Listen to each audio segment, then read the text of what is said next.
오늘 마지막으로 따라합니다. 배고픔과 목마름으로 사는 복.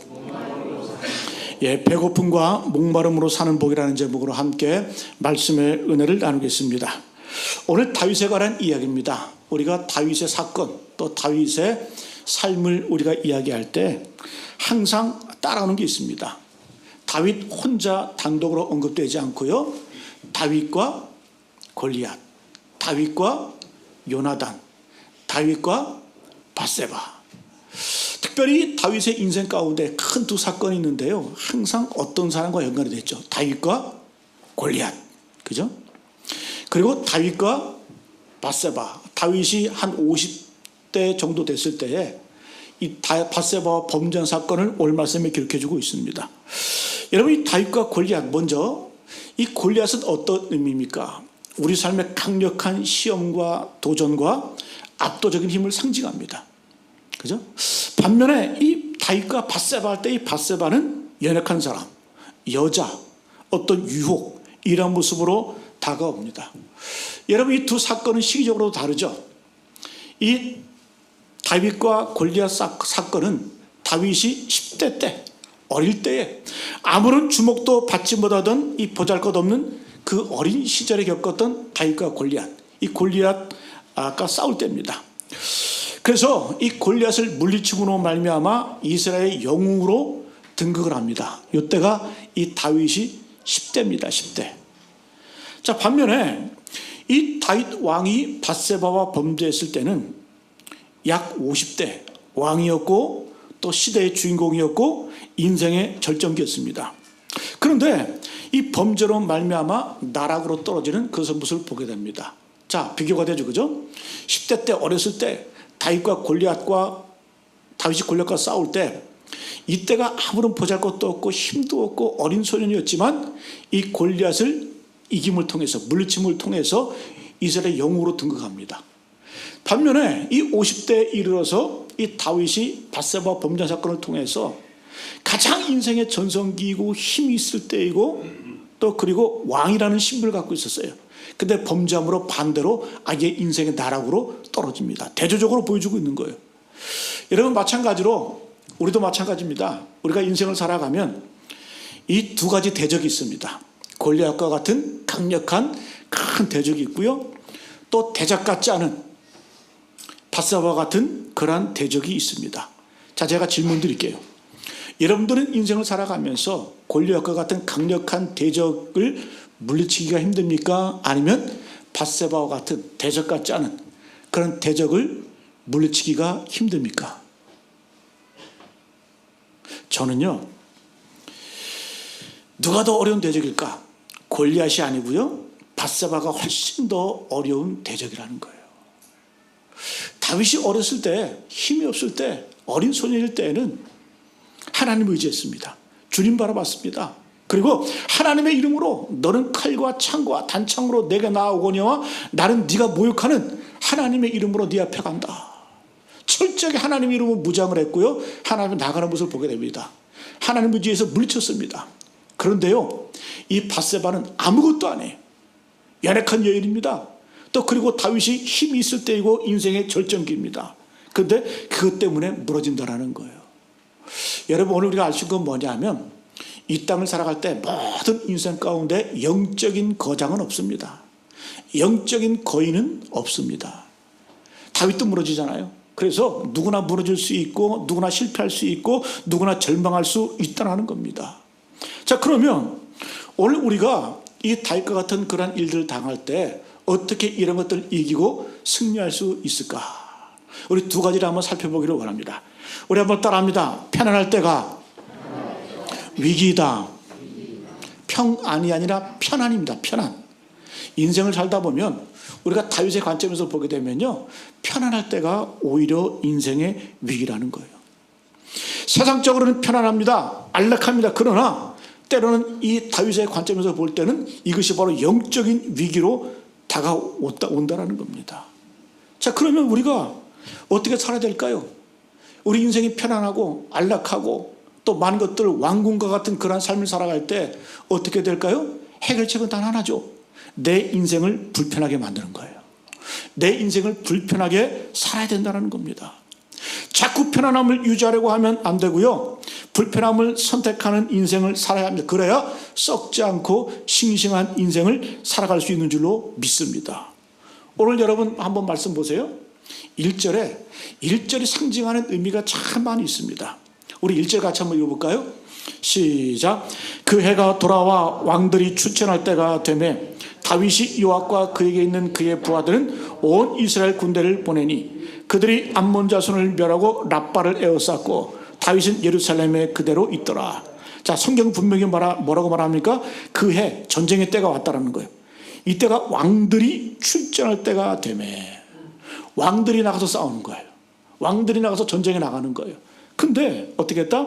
다윗이 요압과 그에게 있는 그의 부하들과 온 이스라엘 군대를 보냈다.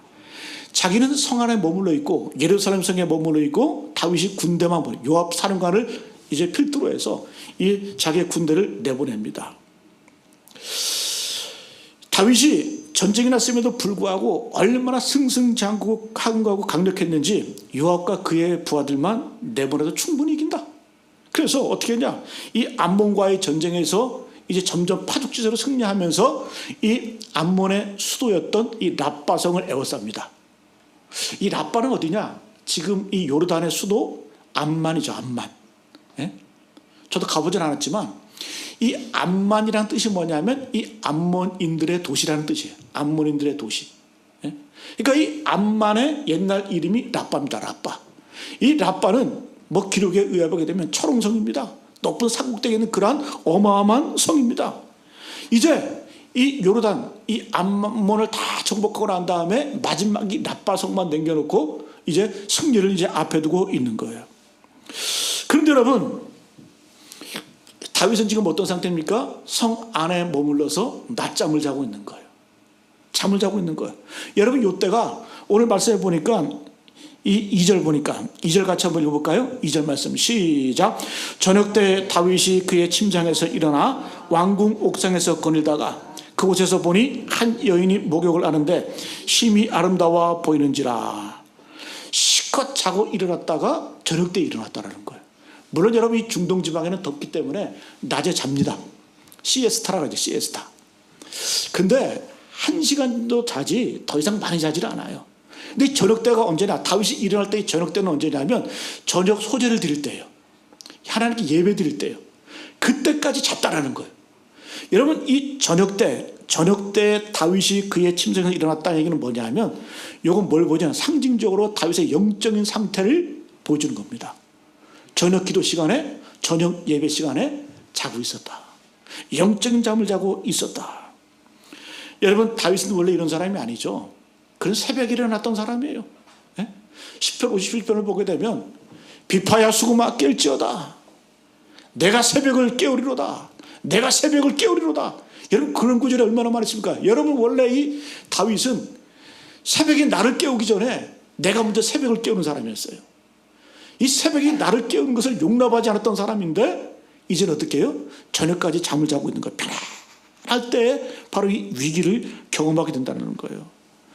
퍼지게 자다가 저녁 늦게 이제 일어납니다. 한마디로 이 다윗의 지금 상태는 어떤 상태예요? 새벽이 사라진 인생, 기도가 사라진 인생, 예배가 사라진 인생, 영적인 싸움을 포기한 상태. 세상적으로는 여러분 편안합니다. 승리도 쟁취했어요. 이제 승리를 앞두고 있습니다.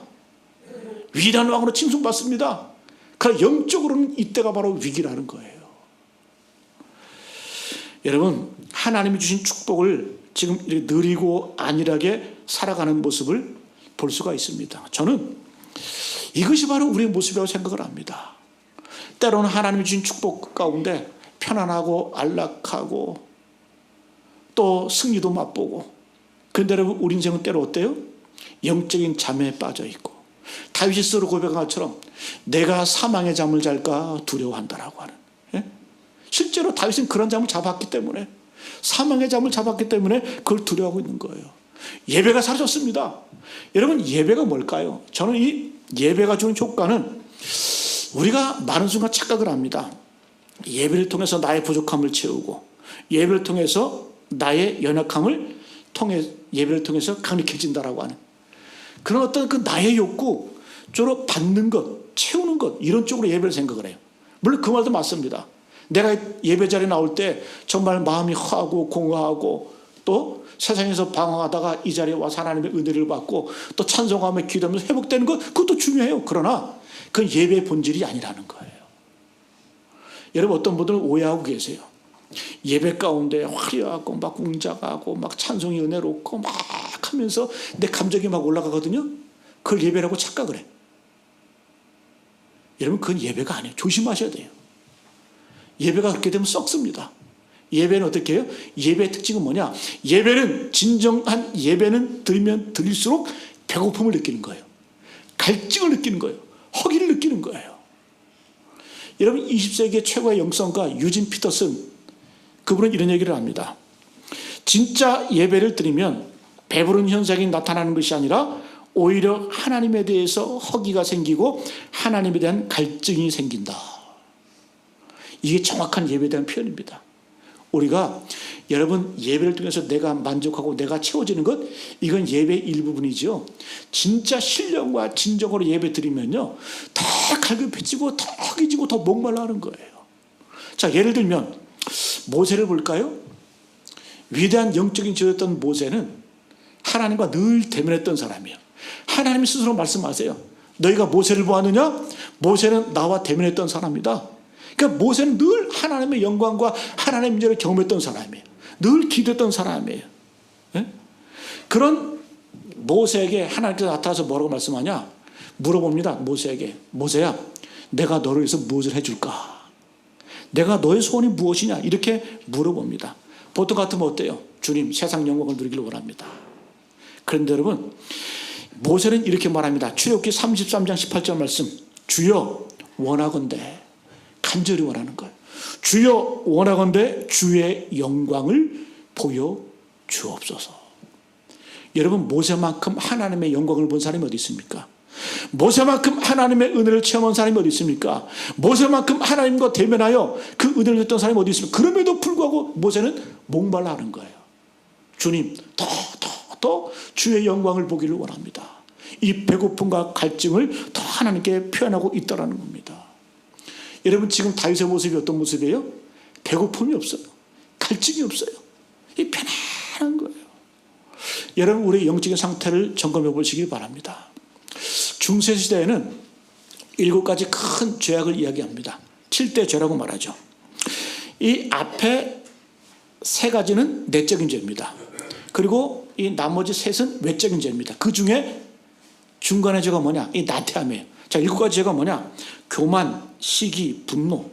이거 내적인 죄죠. 그죠? 그 다음에 뭐냐? 이 나태함이 있어요. 영적인 게으름을 말하는 거죠. 그 다음에 탐욕, 탐식, 정욕. 이건 외적으로 드러나는 그런 죄들입니다. 자, 그런데 우리의 내적인 죄가 외적으로 표현되기 전에 나타나는 현상이 뭐냐? 영적인 나태함이 자리 잡고 있다는 거예요.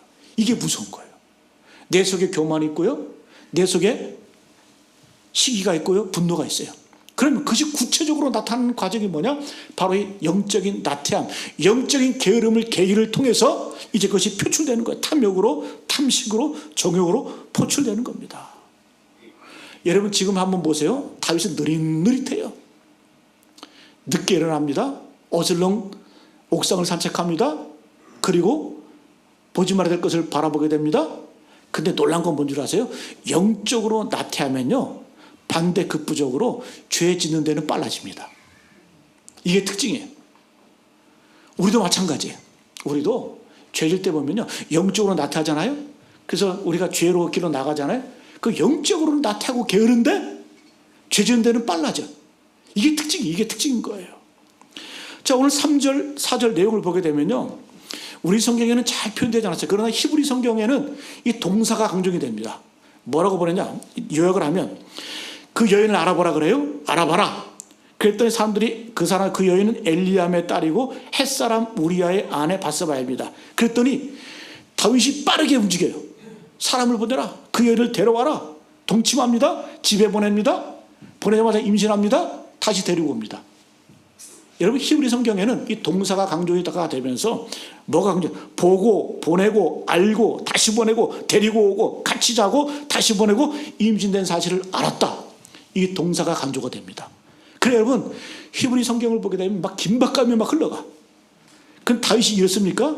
아니에요. 영적으로 게으르고 나태한데 반대로 어떻게? 죄 짓는 데는 빨라져요. 속도가 붙어. 이게 여러분 이 죄의 속성이라는 겁니다. 여러분 잠언서 잠언 1장 10절에 보게 되면 죄질 때의 모습이 얼마나 빠른지 이렇게 소개해주고 있습니다. 대저 그 발은 악으로 달려가며, 악으로 달려간대. 악으로 달려가며 피를 흘리는데 빠름이니라. 영적으로 느리게 되면, 영적으로 게으르게 되면 반대로 어떻게 된다? 죄 짓는 데는 빠르다라는 거예요. 악으로는 막 달려간다라는 거예요. 피를 흘리는 데는 빠르다라는 거예요. 이게 오늘 보여지는 이 다윗의 모습입니다. 여러분 다시 한번 말씀드립니다. 영적으로 나태해지잖아요. 그러면 죄 짓는 데는 빨라지고 악을 행하는 데는 빨라집니다. 그래서 우리가 영적인 게으름을 조심해야 돼요. 그래서 우리가 주는 교훈이 뭡니까? 한번 따라합니다. 치열한 영적 싸움의 현장을 떠나지 말라. 이게 살 길이라는 거예요. 여러분 지금 여러분 하나님 주신 이 축복 가운데 다윗은 왕궁에 있습니다. 편안합니다. 왕들이 전쟁에 나가야 되는데 어떻게 해요? 그냥 왕궁에 머물러 있으면서 부하들만 보내고 늦잠을 자고 있는 거예요. 영적인 게으름, 영적인 안락함, 예배도 빼먹는 거예요. 저녁 소재도 드리지 않는 거예요. 기도도 빼먹는 거예요. 네? 어떤 분들은 그러겠죠. 아, 내가 참 수고도 많이 했고 평생 노력했으니까 이제는 쉬어야 돼. 여러분 성도의 삶은 은퇴가 없습니다. 여러분 잘 보세요. 지금까지 나를 살아오게 한 것이 무엇인지 한번 곰곰이 생각해 보세요. 여러분 내가 살아온 그 방식이 뭐였냐면 내가 하나님 앞에 충성했을 때, 내가 하나님 사역을 감당했을 때, 그 사명을 감당했을 때 그 사명에 나를 살린 것이에요. 그렇지 않아요? 내가 여러분 기도하고 하나님께 매달리고 하나님과 동행할 때 그것이 나를 살린 것이지 하나님의 축복에 나를 살리는 것 아니라는 거죠. 여러분 제가 한 달 전에 필리핀 학교에 강의하러 갔다 왔습니다. 근데 여러분 이 필리핀에서 사역할 때 보면 이제 각 지역에 있는 그 선교사들이 자기 학생들을 데리고 와요. 뭐 많게는 뭐 10대 명씩 데려오고요. 또 못 데려올 때는 온라인으로 거기서 이제 하기도 하고. 근데 제가 본 것은 여러분의 선교사를 이렇게 만나 뵀는데요. 어떤 분은 참 나이가 지긋해요. 제가 봤을 때는 한 70 가까이 되시는 분이에요. 그래서 제가 이제 그분이 이제 데리러 오셨더라고요, 공항에. 그래서 제가 물어봤어요. 아, 이 선교사님은 연세가 어떻게 되십니까? 그랬더니 막 에너지가 막 넘치더라고요.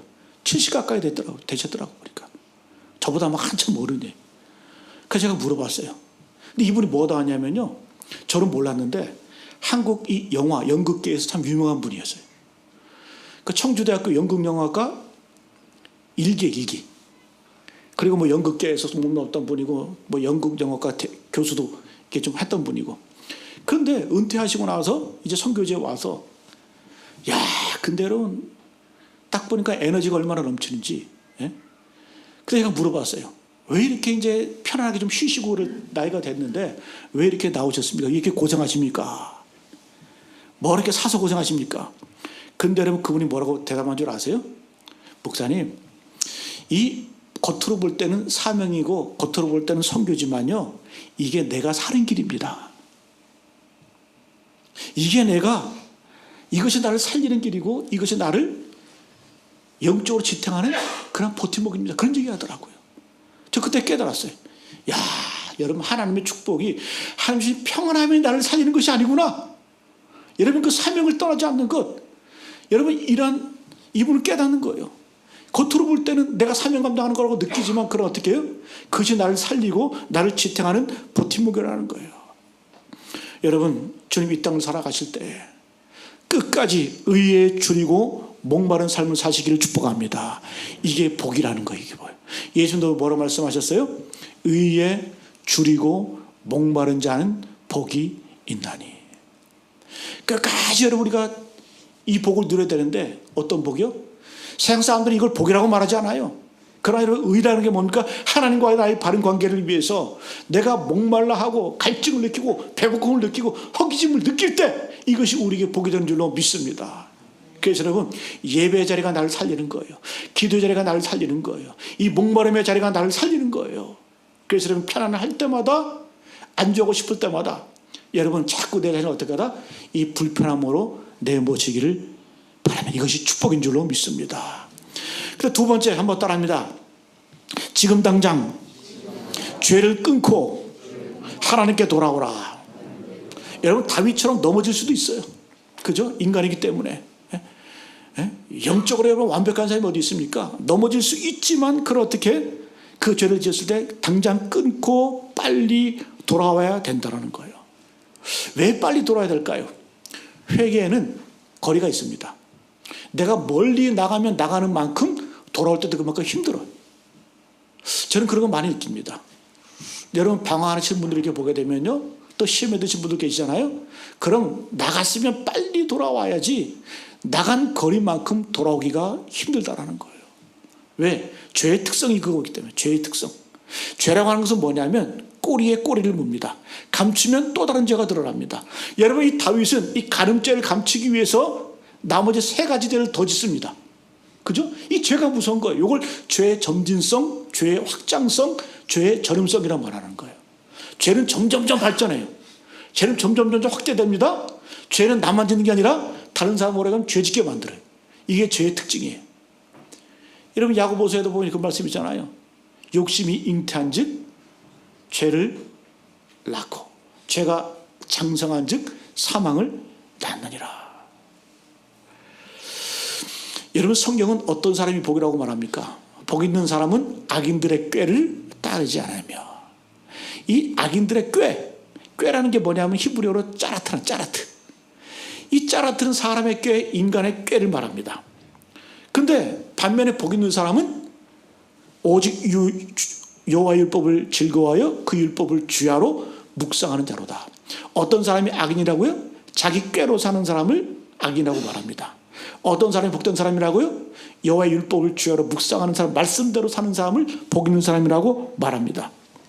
자, 인생은 자기 꾀로 사는 사람이 있고요, 말씀으로 사는 사람이 있습니다. 원래 다윗은 어떤 사람이에요? 다윗은 원래 하나님의 말씀대로 사는 사람이었어요.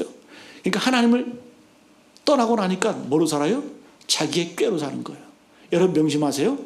하나님 말씀대로 살다가 하나님의 품을 떠나게 되면요, 자기 꾀로 삽니다. 짜라트. 자기 꾀로. 그럼 망하는 거예요. 지금 여러분 밧세바가 임신했다는 소식을 듣고요, 다윗이 이제 자기의 잔꾀를 부리는 거예요. 지금이라도 돌아오면 되는데 이 자기의 어떤 그 잔꾀를 뿌립니다. 이 악인의 꾀를 따라가는 거예요. 그러면서 이 세 가지 잔꾀를 부리게 되는데요, 어떤 모습인지 다윗이 어떻게 추락하는지 한번 볼까요? 첫 번째는 이 밧세바의 남편 우리야 장군을 데려오라고 합니다. 전쟁에 나가 있는데 첫 번째 어떤 꾀를 뿌리냐? 이 밧세바의 남편 우리야를 데리고 와라, 보내라, 이렇게 하는 거예요. 왜? 이 남편 우리야가 돌아와서 자기가 가늠했던 밧세바와 잠자리를 하면 누구 자식인지 모르잖아요. 요즘처럼 뭐 DNA 검사를 하겠습니까? 뭘 하겠습니까? 그러니까 남편을 데리고 와서 잠자리를 하게 얼마나 이렇게 파렴치하고 이 악한 모습을 봅니까? 예? 여러분 7절에 보니까 다윗이 이제 그 우리아를 만나면서 얼마나 가증하고 얼마나 거룩하게 흉내내는지 한번 볼까요? 7절 말씀, 같이 한번 7절 말씀. 이제 만나는 거예요. 다윗이 우리아를. 7절 시작. 우리아가 다윗에게 이름해 다윗이 요압의 안부와 군사의 안부와 싸움이 어떠했는지를 묻고. 이 말씀 보면요, 우리 성경에는 안부라가 나와 있지만 원어 성경에는 샬롬이에요. 샬롬이 3번 반복됩니다. 이 말은 뭐예요? 다윗이 우리아를 딱 바라보면서 거룩한 척 하는 거예요. 가증스럽죠, 그죠? 이 거룩한 척 하면서 이 우리아에게 나가가지고 샬롬을 외치는 거예요. 샬롬을 묻는 거예요. 3가지 샬롬을 묻죠. 첫 번째, 어떤 샬롬? 요압의 안부를, 군사령관 했던 요압의 샬롬을 묻습니다. 그 다음에 군사들의 샬롬을 묻습니다. 그 다음에 싸움의 결과가 샬롬이냐 이렇게 묻는 거. 샬롬, 샬롬, 샬롬 이렇게 하면서 뭐 안아줬겠죠, 그죠? 이런 가증스러운 모습이 바로 이 다윗의 모습이라는 거예요. 근데 여러분 샬롬이지만 그 결과는 죽음이에요. 그 결과가 어떻게 됩니까? 다윗과 바세바가 간음해서 낳은 그 아들이 죽죠. 아이가 죽고요. 또 그 다음에 이 우리아 장군이 죽죠. 억울하게. 그 다음에 이 다윗도 영적인 죽음을 맞이하게 됩니다. 여러분 다윗은 어떤 사람이에요? 영적인 간증이 있는 사람이 아니십니까? 가는 곳마다 간증이 있고 노래가 있고 하나님을 찬양하는 그런 체험이 있었잖아요. 근데 영적으로 다윗 자신도 이제 죽는 겁니다. 여러분 파스칼 뭐 세계에서 가장 머리가 좋았던 철학자 가운데 뭐 수학자이기도 하고 물리학자이기도 하고 철학자인데 파스칼 이분이 뭐 세계에서 가장 두뇌가 좋았다고 얘기를 합니다. 근데 그분이 하나님을 참 잘 믿었어요. 근데 그분이 하나님을 잘 믿었음에도 불구하고 나중에 병으로 죽습니다. 젊었을 때부터 이 병이 있었어요. 근데 그분이 마지막에 이 죽기 직전에 자기의 어떤 그 죽음을 맞이하면서 기도문을 적는데요. 평소에 보게 되면 두 가지 기도가 나오는데 그 첫 번째 기도가 참 감동적이더라고요. 제가 읽어드릴게요. 파스칼이 뭐라고 기도를 했는지. 하나님, 이 질병 중에도 믿지 않는 자와 같지 않게 해주십시오. 내가 질병에 걸려 죽지만, 내가 병에 걸려 죽지만 믿지 않는 자처럼 죽지 않게 해주십시오. 여러분 대부분 병 걸리면 어떻게 합니까? 마지막에 주님 낫게 해주십시오. 주님 이 고통을 덜어주십시오. 고난을 피하게 해달라고 기도하잖아요. 그런데 이 파스칼은 그 질병에 직면합니다. 그러면서 뭐라고 말해요? 주님 내가 죽을지언정 믿지 않는 자처럼 그렇게 죽지 않게 해 주십시오. 믿는 자처럼 죽게 해 주십시오. 여러분 이게 쉬울까요?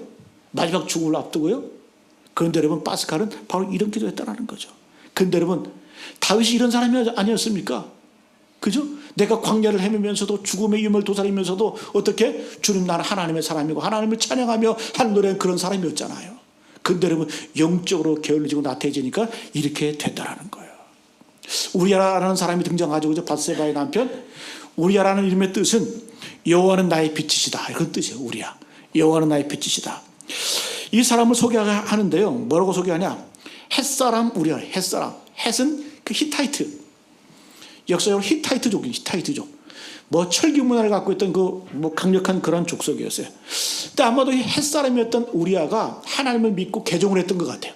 그 이름도 우리아. 여호와는 나의 빛이다. 근데 여러분 이 우리아는 다윗의 37명의 용사 가운데 한 명이에요. 그가 바로 우리아예요. 얼마나 여러분 다윗이 아끼고 사랑하고 충성스러운 용사였으면 다윗의 37명 안에 드는 그런 위대한 용사였는데 한번 보세요. 이 우리아를 속여서 잠자리하게 만들잖아요. 자기 아내와. 그랬더니 우리아가 그 말을 듣습니까? 아니죠. 나는 집에 뭐 안 들어갑니다. 그러면서 뭐라고 말해요? 다윗이 얘기하죠. 너 왜 집에 안 들어가냐? 집에서 발 닦고 좀 편히 쉬어. 이렇게 얘기를 해요. 그랬더니 이 우리아 장군이 내가 집에 들어갈 수 없는 이유를 세 가지로 말합니다. 첫 번째는 뭐냐? 하나님의 언약궤가 전쟁터에 있다. 11절에 보면 나와 있어요. 하나님의 언약궤는 전쟁터에 있다. 두 번째, 내 동료들이 지금 전쟁터에서 야영하고 있다. 세 번째는 우리의 장군들, 우리의 사령관인 요압 장군과 수많은 장수들이 지금 전쟁 중에 있다. 그런데 내가 어떻게 집에 들어가서 편히 자겠느냐? 그러면서 11절 중반에 보니까 이렇게 얘기합니다. 내가 이 일을 행하지 아니하기로 왕의 살아계심과 왕의 혼의 살아계심을 두고 맹세하나이다 하니라. 죽어도 나는 집에 들어가지 않습니다. 하나님과 함께, 내 용사들과 함께, 내 동료들과 함께 있겠습니다. 아마도 이 우리아의 말이 다윗을 찔렀던 것 같아요. 그죠? 여러분 이것이 바로 첫 번째 하나님의 경고예요. 하나님의 메시지예요. 근데 다윗은 이 하나님의 첫 번째 메시지를 거부합니다. 듣지 않습니다. 듣지 않고 어떻게 해요? 오히려 자신의 꾀를 따라가요. 더 이제 꾀를 부립니다. 두 번째 장꾀를 부립니다. 뭐냐? 하루 이틀 더 머물게 해요. 그리고 우리에게 술을 마시게 합니다. 자, 13절 중반에 보니까 이런 말씀이 있어요. 그 앞에서 먹고 마시고 취하게 하니. 참 교활하지 않아요? 맨정신에는 집에 안 들어가니까 이제 술 먹고 들어가게 만드는 거예요. 그러면서 뭐라고 말해? 그 앞에 다윗 앞에서 먹고 마시고 취하겠다. 여기서 여러분 잘 보세요. 술 마시는 분들 잊지 마세요. 사단 마귀, 특별히 술 같이 먹지 않는 사람의 특징이 뭔 줄 아세요? 누가 술 먹자고 할 때 이렇게 깨달으시면 돼요. 누가 나한테 술 먹자 그러면 아, 나도 범죄했으니 너도 범죄해라.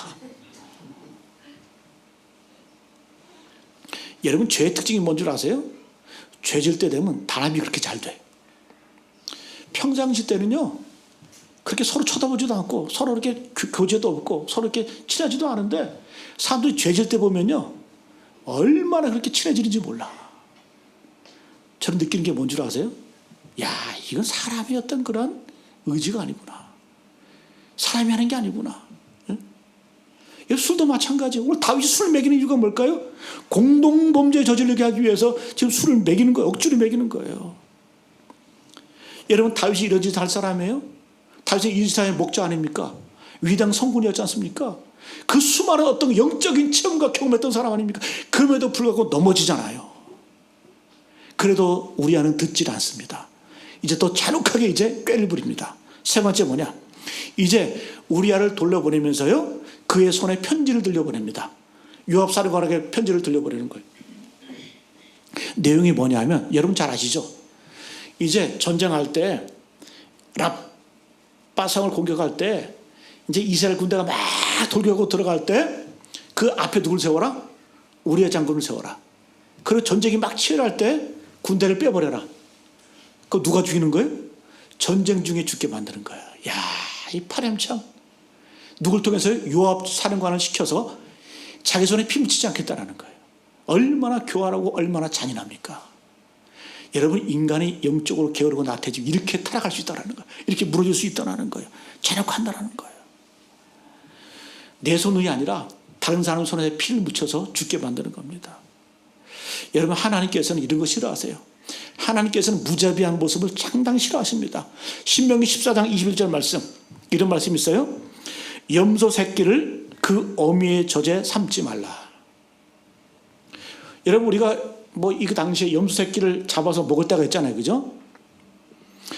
염소 새끼를 잡을 때 잡아서 먹는 거 괜찮다. 그런데 그 염소 새끼를 삶을 때 어디에는 삼지 말라? 그 어미의 젖에는 삼지 말라. 왜? 그거 너무 잔인한 거 아니냐? 뭐 그렇게 삶을 수도 있지만 이 어미는 생명의 근원이고 생명의 어떤 그런 모태 아니냐? 그 어미의 젖에 새끼를 삼는 것 이거 너무 잔인한 거라 무자비한 거다.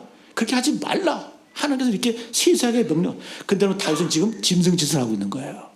세 번에 걸쳐서 점점점 죄가 발전하고 있는 겁니다. 여러분 오늘 말씀 보게 되면 다윗의 삶 속에서 우리는 피냄새를 맡을 수가 있어요. 오히려 우리아에게서는 옛날에 다윗을 볼 수 있어요. 그죠? 그렇잖아요? 사울 왕이 다윗을 쫓아서 죽이려고 할 때 그렇게 죽이려고 했음에도 불구하고 또 다윗이 사울 왕을 죽일 수 있는 기회였음에도 불구하고 다윗은 뭐라고 말했어요? 내가 하나님이 기름 부은 왕을 내가 죽일 수 없다. 그랬던 다윗이 사울은 여러분 다윗을 죽이려고 했지만 실패했어요. 그리고 다윗은 우리아를 죽이려고 시도하다가 끝까지 죽이는 거예요. 오히려 여러분 사울보다 더 악했던 사람이 바로 다윗이에요. 여러분 물론 여러분 12장에 보게 되면요 이제 다윗이 나단 선지자의 지적을 받고 돌아옵니다. 그러나 그 너무 늦게 돌아와요. 그래서 그 결과가 그 참담함이 너무 잔혹합니다. 그 결과는 너무너무 큽니다. 여러분 오늘 말씀 핵심이 뭘까요? 우리가 죄질 수 있어요. 예배의 자리에 말씀의 자리에 영적인 싸움의 자리를 떠날 수 있어요. 그러나 빨리 돌아올 수 있어야 된다는 거예요. 그게 하나님의 메시지입니다. 하나님이 여러분 우리에게 주신 하나님의 말씀의 교훈이라는 거예요. 여러분 오늘 말씀 마치겠습니다. 이 땅을 살아갈 때 때로 인생 가운데 내가 왕궁에 가는 것처럼 편할 때가 있어요. 여러분 그러나 뭐예요?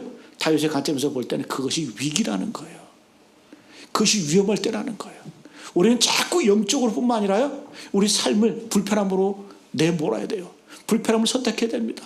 경각심을 가져야 됩니다. 그것이 내가 뭐다? 사는 길이라는 거예요. 여러분 우리가 이 땅을 살아갈 때 목숨 걸 일이 있고 목숨 걸지 말아야 될 일이 있어요. 여러분 영적으로 주님을 더 가까이 가면 할수록 섬길수록 더 귀한 주님 그거 늦게 찬양에도 있잖아요. 이게 진정한 예배자의 모습이라는 거예요. 두 번째는요, 우리가 잘못된 길로 갈 수 있습니다.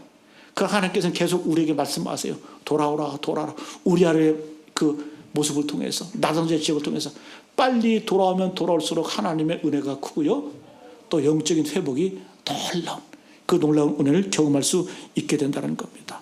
여러분을 기도하시기 바랍니다. 주님, 하나님 왕궁은 위험한 곳입니다. 내가 불편하게 살기를 다짐합니다. 또 영적인 전쟁에 늘 있기를 원합니다.